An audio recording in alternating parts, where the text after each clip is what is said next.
പിതാവിന്റെയും പുത്രന്റെയും പരിശുദ്ധാത്മാവിന്റെയും നാമത്തിൽ ആമേൻ. അമ്മേ പരിശുദ്ധ അമ്മേ, അമ്മേ പരിശുദ്ധ ദൈവമാതാവേ, കൃപാസനത്തിലൂടെ ഞങ്ങൾക്കും ഞങ്ങളുടെ ദേശത്തിനും അമ്മ മധ്യസ്ഥം തേടി തന്ന എല്ലാ അനുഗ്രഹങ്ങൾക്കും കൃപകൾക്കും ഞങ്ങളിപ്പോൾ ഹൃദയം നിറഞ്ഞ നന്ദി പറയുന്നു. അമ്മേ പരിശുദ്ധമ്മേ, ദൈവമാതാവേ, 2004 ഡിസംബർ 7 ഉച്ചകഴിഞ്ഞ് 2:30 കൃപാസനത്തിൽ സംഭവിച്ച അമ്മയുടെ പ്രത്യക്ഷപ്പെടലിനെ കുറിച്ച് തിരുസഭയ്ക്ക് സമർപ്പിച്ചിരിക്കുന്ന പഠനരേഖകളുടെ മേൽ സഭാത്മകമായ പഠനം ആരംഭിക്കുവാൻ ഞങ്ങൾ പ്രാർത്ഥിക്കുന്നു. അമ്മേ പരിശുദ്ധമേ, ഭൂസ്വർലോകങ്ങളുടെ രാജ്ഞിയായ അങ്ങേയ്ക്ക് ഭൗമസംരക്ഷണത്തിനായി പ്രപഞ്ചപ്രകൃതിയെ തന്നെ തിരുസഭ പ്രതിഷ്ഠിക്കുവാൻ ഈ പ്രത്യക്ഷീകരണം വഴി ഇടയാക്കണമേ. പരിശുദ്ധമേ, ജപമാല മാതാവേ, സകല കൃപാസനം പ്രാർത്ഥനയോടും ചേർത്ത് ഞങ്ങളിപ്പോൾ പ്രാർത്ഥിക്കുന്ന ഈ കുടുംബത്തിന്റെ പ്രത്യേക നിയോഗം പറ മക്കളെ.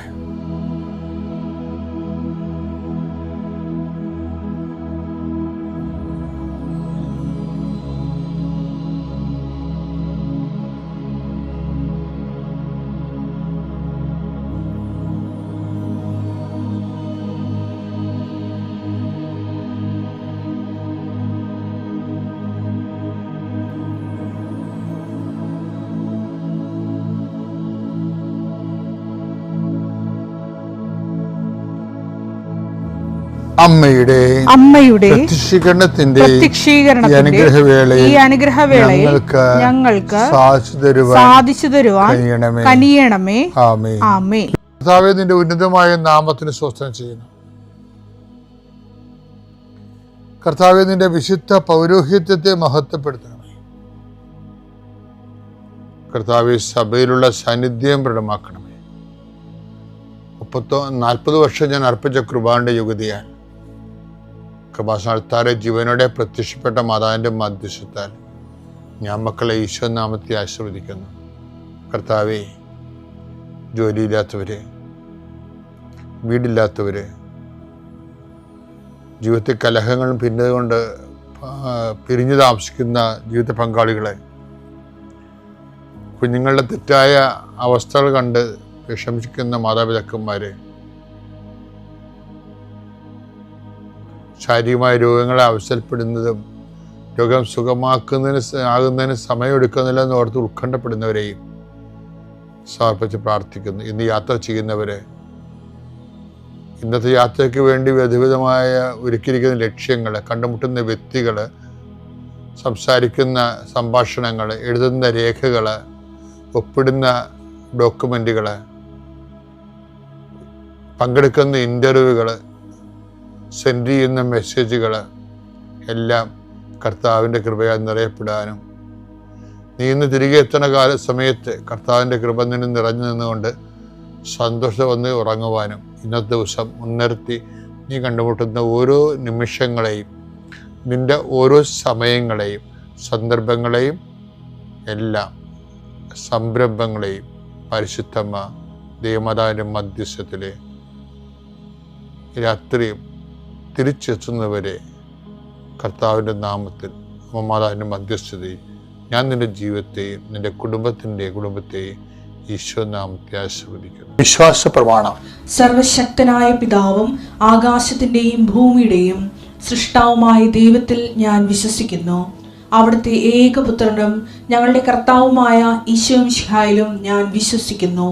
ഈ പുത്രൻ പരിശുദ്ധാത്മാവിനാൽ ഗർഭസ്ഥനായി കന്യകാമറിയത്തിൽ നിന്ന് പിറന്ന് പൊന്തിയോസ് പീലാത്തോസിന്റെ കാലത്ത് പീഡകൾ സഹിച്ച് കുരിശിൽ തറയ്ക്കപ്പെട്ട് മരിച്ച് അടക്കപ്പെട്ട് പാതാളങ്ങളിൽ ഇറങ്ങി മരിച്ചവരുടെ ഇടയിൽ നിന്ന് 3-ാം നാൾ ഉയർത്ത് സ്വർഗത്തിലേക്ക് എഴുന്നള്ളി സർവശക്തിയുള്ള പിതാവായ ദൈവത്തിന്റെ വലതുഭാഗത്തിരിക്കുന്നു.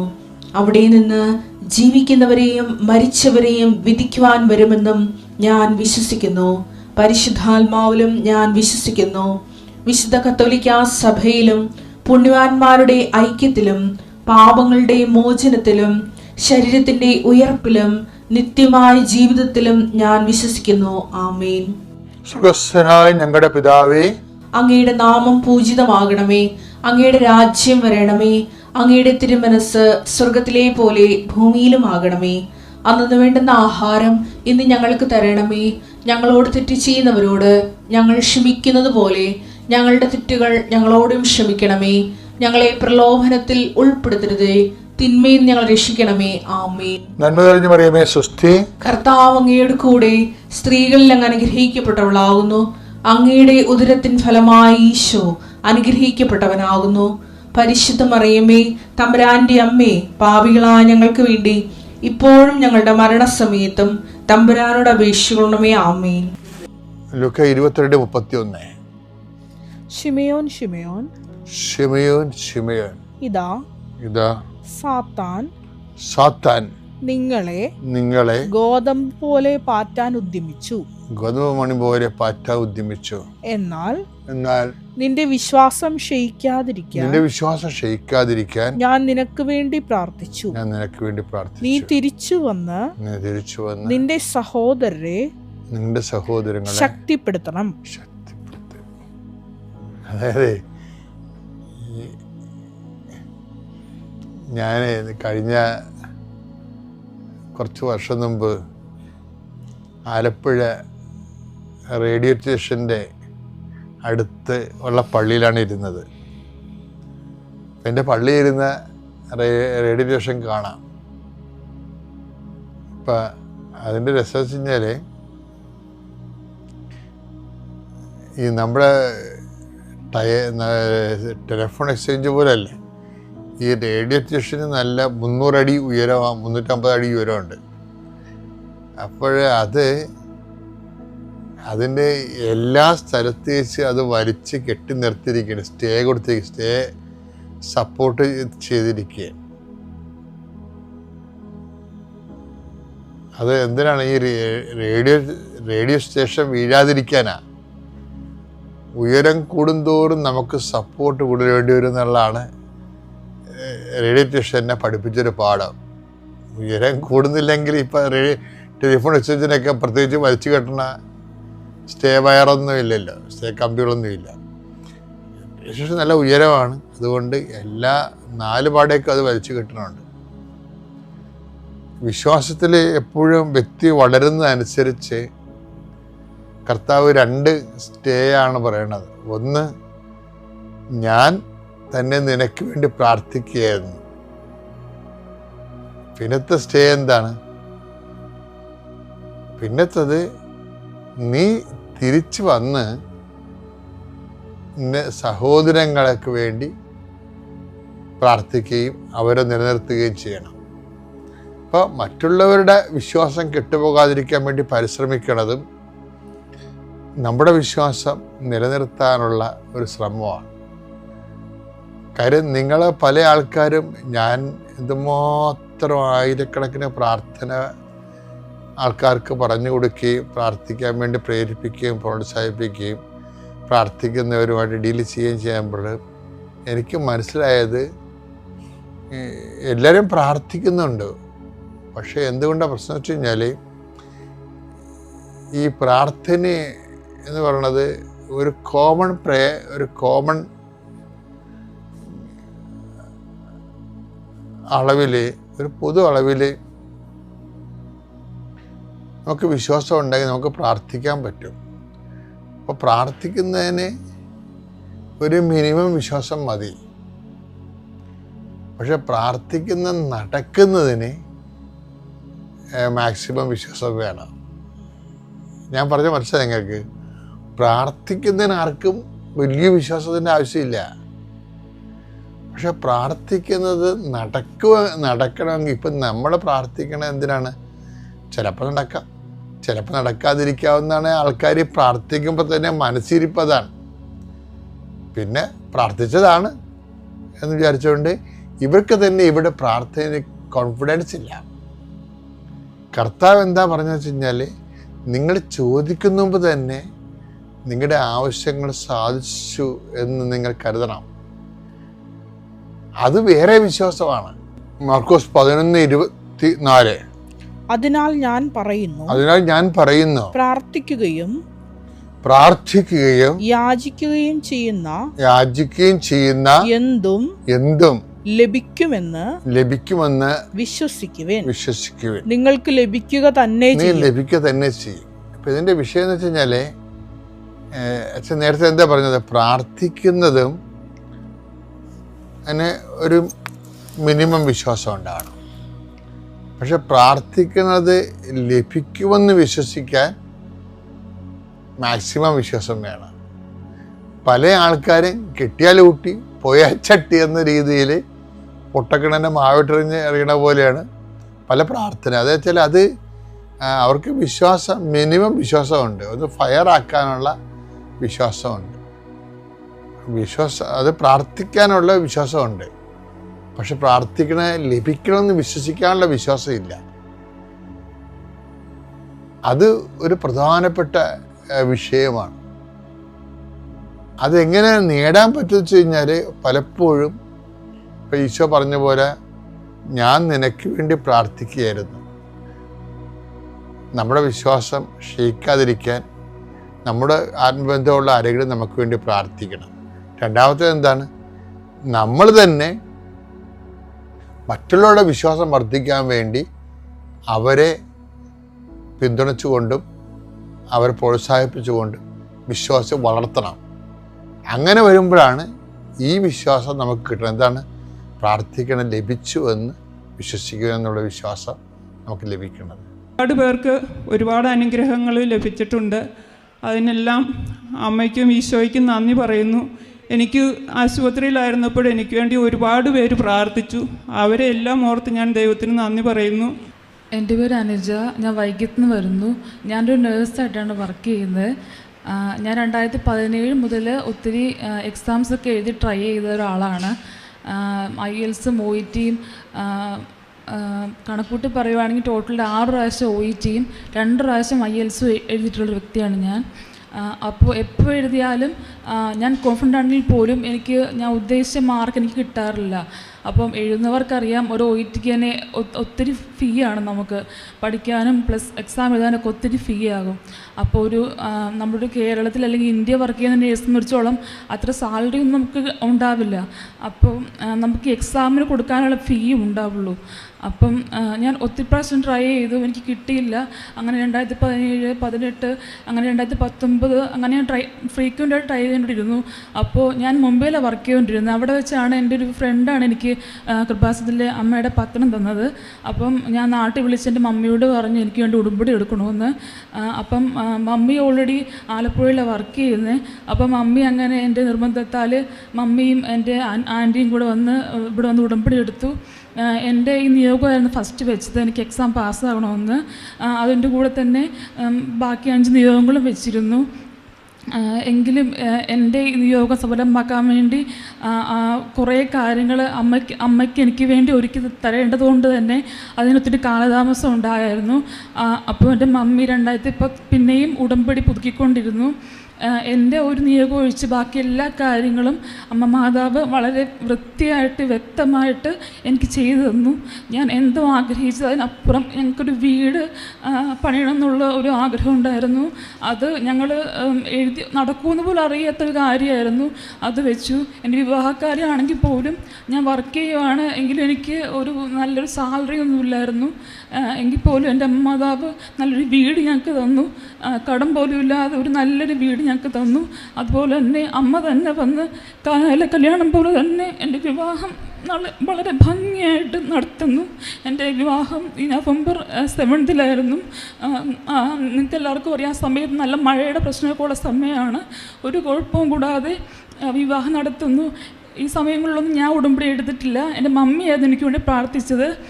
അങ്ങനെ ഞാൻ എക്സാം എഴുതിക്കൊണ്ടിരുന്നു. ഇടയ്ക്കൊക്കെ തന്നെ ഞാൻ January 8 ഒരു ഡേറ്റ് എടുത്ത് എക്സാം എഴുതിയായിരുന്നു. അപ്പോൾ ഞാൻ ഉടമ്പടി എടുത്തിട്ടില്ല. എൻ്റെ മമ്മി എനിക്ക് വേണ്ടി പ്രാർത്ഥിച്ചുകൊണ്ടിരുന്നത്. അപ്പോൾ മാതാവിൻ്റെ കാശും എടുത്തുകൊണ്ട് തന്നെ ഞാൻ എക്സാമിന് പോയത്. ഞാൻ ഇതുവരെ എഴുതിയ 6 OET എക്സാമും 2 IELTS എക്സാം എഴുതിയിട്ടുണ്ട്. ഇതുവരെ എന്തൊക്കെ എക്സാം എഴുതിയോ ഏറ്റവും കൂടുതൽ ടഫായിട്ടുള്ള എക്സാം ആയിരുന്നു എനിക്കത്. ഞാൻ അതെൻ്റെ മമ്മിയോട് മാത്രമേ പറഞ്ഞിട്ടുള്ളൂ. എൻ്റെ ജീവിതപങ്കാളിയോട് പോലും ഞാൻ അത് പറഞ്ഞിരുന്നില്ല. വീട്ടിൽ വന്നപ്പോൾ നല്ല സുഖമാണ് ഞാൻ പറഞ്ഞത്. കാരണം എനിക്ക് നല്ല ടെൻഷൻ ഉണ്ടായിരുന്നു. പക്ഷേ ഞാൻ നല്ല പ്രാർത്ഥിച്ചു. അങ്ങനെ ഇരുന്നപ്പോഴാണ് എനിക്ക് കുടുംബം എടുക്കാൻ അധികം ആഗ്രഹം ഉണ്ടായിരുന്നു. പക്ഷേ ഒരിക്കൽ അച്ഛൻ പറഞ്ഞ് കേട്ടിട്ടുണ്ട്, ഒരു ഭവനത്തിൽ ഒരാൾ തന്നെ എടുക്കാൻ നോക്കിയാൽ മതിയെന്ന്. അപ്പോൾ വിവാഹം കഴിച്ചതിന് ശേഷം ഞാനിപ്പോൾ വേറൊരു ഭവനത്തിലാവുമ്പോൾ എനിക്ക് എടുക്കുന്നതിന് കുഴപ്പമില്ലല്ലോ.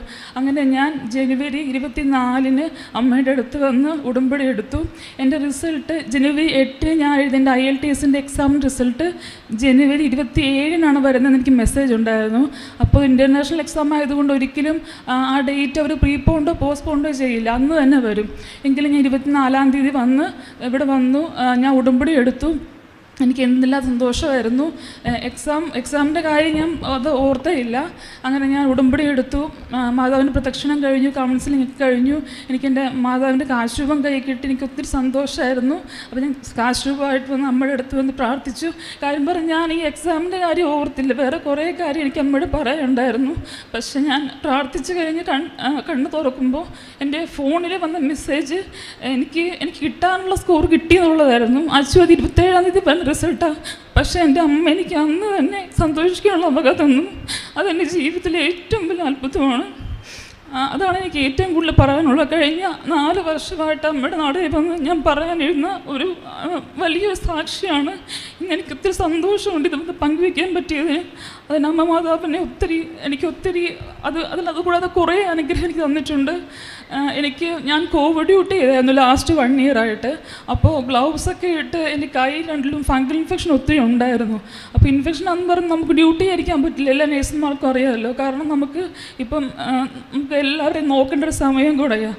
അപ്പോൾ അതുകൊണ്ട് എൻ്റെ 2 കൈയും പൊട്ടിയിരിക്കുന്നു. അപ്പം എനിക്കാണെങ്കിൽ സാനിറ്റൈസ് ചെയ്യാൻ പോലും പറ്റില്ല, കാരണം കൈ അത്രയ്ക്ക് നീറുമായിരുന്നു. അപ്പം ഞാൻ ഉടമ്പടി എടുത്തതിന് ശേഷമാണ് ഞാൻ അത് കയ്യിൽ പുരട്ടി ഈശോയുടെ മാതാവിൻ്റെ ഉപ്പും അതുപോലെ തൈലവും ഇട്ട് ഞാൻ വിസ്മരണത്തിൽ പ്രാർത്ഥിക്കുമായിരുന്നു. അത് പോയത് ഞാൻ തന്നെ അറിഞ്ഞില്ല. ഒരു സാനിറ്റൈസ് ചെയ്തപ്പോഴാണ് ഞാൻ അത് ഓർക്കുന്നത്, കാരണം എനിക്ക് നീറുന്നില്ല കൈ. അപ്പോഴാണ് ഞാൻ തന്നെ ഓർക്കുന്നത് എൻ്റെ കൈക്ക് ഞാൻ അത്രയ്ക്ക് ഹീലായി. കാരണം എനിക്ക് ഇപ്പോൾ ഒരു സ്പ്രേയോ പെർഫ്യൂമോ ഒരു സാനിറ്റൈസറോ ഒന്നും ഉപയോഗിക്കാൻ പറ്റാത്തൊരു അവസ്ഥയായിരുന്നു. കയ്യിൽ ഉള്ളം കൈ തന്നെ ഇങ്ങനെ പൊട്ടിയ ഒരു അവസ്ഥയായിരുന്നു. അപ്പോൾ മാതാവ് അത് പൂർണ്ണമായി എല്ലാം എടുത്ത് മാറ്റി. അതുപോലെ തന്നെ എനിക്ക് ലാസ്റ്റ് ഇയർ ഒരു ജൂലൈ തൊട്ടൊക്കെ ഇറഗുലർ പീരീഡ്സ് ഒക്കെ ഉണ്ടായിരുന്നു. ചിലക്ക് ജസ്റ്റ് വന്നും ജസ്റ്റ് സ്പോട്ടിങ് പോലെയൊക്കെ ഉണ്ടാവുമായിരുന്നു. ഡ്യൂട്ടിയുടെ ഇടയ്ക്ക് കാരണം അതങ്ങനെ കാര്യമായിട്ടൊന്നും എടുത്തില്ല. പിന്നെ ആണെങ്കിലും കുഴപ്പമൊന്നുമില്ലായിരുന്നു. പിന്നെ മാരേജ് കഴിഞ്ഞപ്പോഴാണെങ്കിലും സെയിം അതുപോലെ തന്നെ കുറച്ചിങ്ങനെ സ്പോട്ടിങ് പോലെയൊക്കെ ഉണ്ടായിരുന്നു. മരുന്ന് എടുക്കാൻ സ്റ്റാർട്ട് ചെയ്തു. എങ്കിലും ഞാൻ വിശ്വാസത്തോടെ അതിലേറെ, കാരണം എനിക്ക് റിസൾട്ട് കിട്ടിയ കാരണം പ്രോസസ്സിൻ്റെ ഭാഗമായിട്ട് എനിക്ക് ഒത്തിരി അടുത്തൊക്കെ ഞാൻ പഠിച്ച എൻ്റെ കോളേജിൽ ബാംഗ്ലൂരൊക്കെ പോകേണ്ടി വരുമായിരുന്നു. അപ്പം ഇങ്ങനൊരു പ്രശ്നമുള്ള കാരണം എനിക്ക് ഒത്തിരി ബുദ്ധിമുട്ടായിരുന്നു അത്. അപ്പം ഞാനാണെങ്കിൽ രാവിലെയും വൈകുന്നേരം പ്രാർത്ഥന ചെല്ലുമ്പോഴൊക്കെ മാതാവിനോട് മുട്ടിപ്പാട് പ്രാർത്ഥിച്ചായിരുന്നു. കാരണം എനിക്ക് ഒത്തിരി ബുദ്ധിമുട്ടുണ്ട്. കാരണം ഇത് ഈ പാട് ചേഞ്ച് ചെയ്യുന്നുള്ളതും പിന്നെ ട്രാവലിൻ്റെ സമയത്തൊക്കെ ഒത്തിരി ബുദ്ധിമുട്ടുള്ള കാര്യമായിരുന്നു. അപ്പോൾ ഞാൻ മാതാവിൻ്റെ വെള്ളം കുടിക്കുമ്പോഴൊക്കെ മാതാവിൻ്റെ ഉപ്പിട്ട് ഞാൻ കുടിക്കുമായിരുന്നു. അങ്ങനെ ഇപ്പോൾ ഈ ഒരു മന്തായിട്ട് എനിക്ക് യാതൊരു പ്രശ്നവുമില്ല. അതുപോലെ എനിക്ക് ഡേറ്റ് ഇറഗുലറായിരുന്നു, അതും എനിക്ക് കറക്റ്റായിട്ട് അമ്മ ക്രമീകരിച്ച് തന്നു. അങ്ങനെ ഒത്തിരിയേറെ അനുഗ്രഹങ്ങളാണ് അമ്മ എനിക്ക് ഉടമ്പടിയിലൂടെ. ഞാൻ കഴിഞ്ഞ 24 ഉടമ്പടി എടുത്തത്. ഇന്നലെ 1 മാസം കഴിഞ്ഞു. അതിനുള്ളിൽ മാതാവ് എനിക്ക് ഒരു പക്ഷേ ഇന്നൊരു ദിവസം മൊത്തം തന്നാലും പറഞ്ഞുതരാനാവാത്ത അനുഗ്രഹമാണ് എനിക്ക് എൻ്റെ മാതാവ് തന്നത്. അതിന് ഒത്തിരിയേറെ എൻ്റെ അമ്മയ്ക്ക് ചക്കര വന്ന് ഞാൻ എൻ്റെ ഈ തന്ന എല്ലാ അനുഗ്രഹത്തിനും നന്ദി പറയുന്നു. 1000 നന്ദി അമ്മയ്ക്കും തിരുക്കുമാരനും എനിക്ക് വേണ്ടി ഇത്രയും അനുഗ്രഹം അത് മനോഹരമായി ക്രമീകരിച്ച് തന്നതിന് ഈശോയ്ക്കും അമ്മയ്ക്കും 1000 നന്ദി. Ave Maria. എൻ്റെ പേര് വത്സമ്മ. ഞാൻ ചങ്ങനാശ്ശേരിയിൽ നിന്ന് വരുന്നു. എൻ്റെ കാര്യങ്ങളൊക്കെ ഒത്തിരി സാധിച്ചു കിട്ടിയിട്ടുണ്ട്. ഈ അമ്മയുടെ അടുക്ക വന്ന് ഉടമ്പടി എടുത്തപ്പോൾ അതിനെക്കുറിച്ച് ഞാൻ അമ്മയ്ക്ക് നന്ദി, ഈശോയ്ക്ക് നന്ദി. 2019 ജൂൺ 5 എൻ്റെ മകനും മരുമകളും കൂടി പിണങ്ങി മരുമകളുടെ വീട്ടിലേക്ക് പോയി. അവരുടെ അപ്പനും അമ്മയും അതിന് ഒത്താശ നൽകി. അവർ പോയതിന് ശേഷം അവിടെ ഞങ്ങൾക്കെതിരെ കേസ് കൊടുക്കുകയും ചെയ്തു. അതിനുശേഷം ഞാനൊരു ദിവസം പള്ളിയിൽ നിന്ന് ഇറങ്ങി വന്നപ്പം കൃപാസനം പത്രം എനിക്ക് ലഭിച്ചു. ആ പത്രം ഞാൻ വായിക്കുകയും, കൃപാസനം എന്ന് പറയുന്ന സ്ഥലം ഞാൻ അറിയുകയില്ലായിരുന്നു. ആ കൃപാസനം പത്രം കിട്ടിയപ്പോഴാണ് എനിക്കത് മനസ്സിലായതും.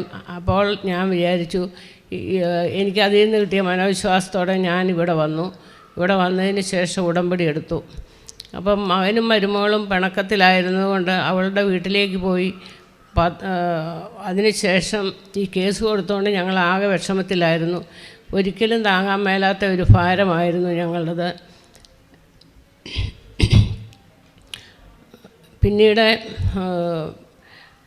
മകൻ്റെ ജോലി, ഇതിനിടെ മകൻ്റെ ജോലി പോയി, മകന് വിഷമമായി. പുരവണി ഉണ്ടായിരുന്നു, പുരവണി തടസ്സപ്പെട്ടു. അങ്ങനെ ആകെപ്പാടെ വിഷമത്തിലായിരുന്നു. അതിനുശേഷം ഒരു ദിവസം മകളുടെ ബർത്ത്ഡേക്ക് ഈ മകൻ ചെല്ലട്ടെ എന്ന് ചോദിച്ചു. അപ്പോൾ വീട്ടുകാർ വിട്ടില്ല, സമ്മതിച്ചില്ല.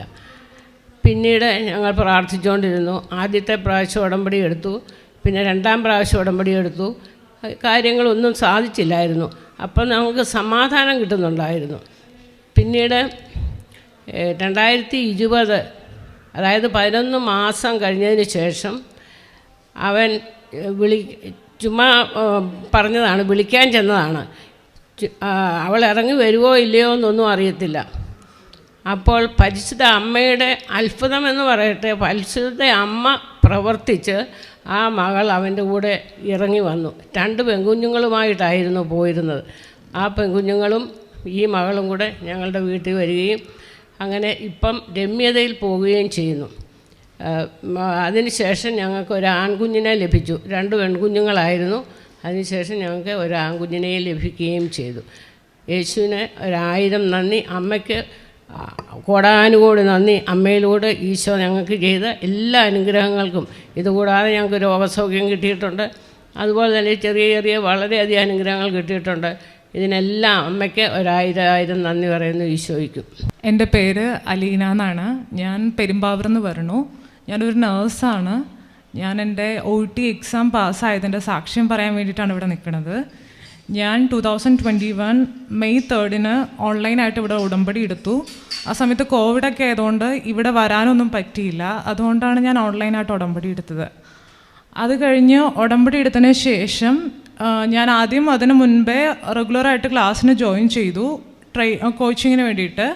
പക്ഷേ ആ സമയത്ത് കോവിഡ് വന്നുകൊണ്ട് 1 വീക്ക് കഴിഞ്ഞപ്പോഴത്തേക്ക് എൻ്റെ ക്ലാസ്സൊക്കെ അടച്ചു.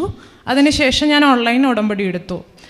അത് കഴിഞ്ഞ് ഒരു 2 ആഴ്ച കൂടി കഴിഞ്ഞ ശേഷം ഞാൻ ക്ലാസ്സിന് ജോയിൻ ചെയ്തു. അങ്ങനെ ഞാൻ ക്ലാസ് ഓൺലൈനായിട്ടായിരുന്നു അറ്റൻഡ് ചെയ്തു. ജൂലൈ 10 അതിനുശേഷം ജൂലൈ 10 ഞാൻ OET എക്സാം ഡേറ്റ് എടുത്തു. എനിക്ക് ആദ്യം എക്സാമിന് എഴുതാൻ ഭയങ്കര പേടിയൊക്കെ ആയിരുന്നു.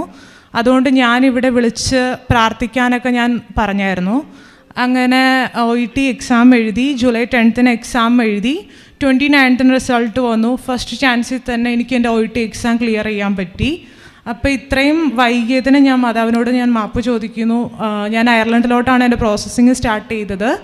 അതിന് ഇനി ബാക്കി ഒത്തിരി തടസ്സങ്ങളുണ്ട്. അതെല്ലാം മാതാവ് മാറ്റിത്തരുമെന്ന് ഞാൻ വിശ്വസിക്കുന്നു. മാതാവിനും തിരുക്കുമാരനും ഒത്തിരി നന്ദി. എൻ്റെ പേര് ഷൈനി ജോസ്.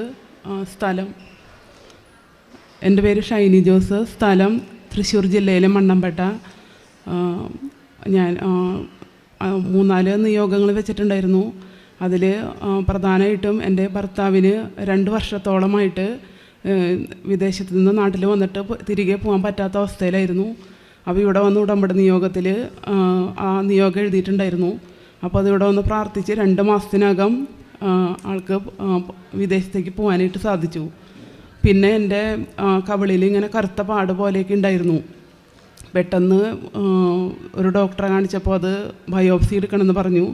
അപ്പോൾ വളരെ ഭയന്നു. അപ്പോൾ ഇവിടെ വന്ന് ഉടമ്പടി എടുത്ത് ആ തൈലൊക്കെ പുരട്ടി പ്രാർത്ഥിച്ചു. റിസൾട്ട് വന്നപ്പോൾ കുഴപ്പമൊന്നുമില്ല. പിന്നത്തെ അനുഗ്രഹം, ഞങ്ങൾ ഒരു സ്ഥലം വിൽക്കാനായിട്ട് 7-8 വർഷമായിട്ട് അത് വിൽക്കാതെ കിടക്കുകയായിരുന്നു. അപ്പോൾ അതും ഉടമ്പടി നിയോഗത്തിൽ എഴുതിയിട്ടുണ്ടായിരുന്നു. ഇവിടെ വന്ന് പ്രാർത്ഥിച്ചതിൻ്റെ ഫലമായി ആ സ്ഥലവും വിറ്റുപോയി.